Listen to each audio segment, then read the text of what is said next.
কোরআন শিখাও ছেলে মেয়েকে ওহে মুসলমান, জান কবজের কালে তোমার হইবে রে আসান, জান কবজের কালে তোমার হইবে রে আসান।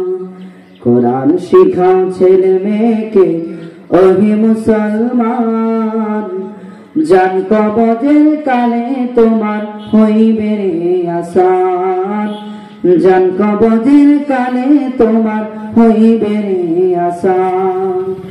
একটি ছেলে আলেম হলে,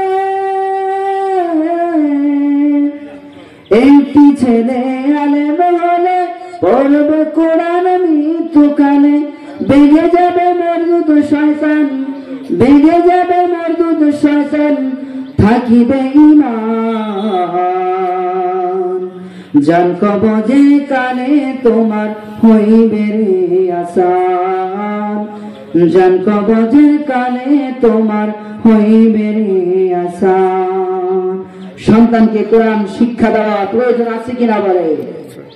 এজন্য আল্লাহ রাসূল সাল্লাল্লাহু আলাইহি ওয়াসাল্লাম হাদিসের মধ্যে এটাই বলতেছে, সন্তানকে যদি কোরআন শিক্ষায় শিক্ষিত করা যায়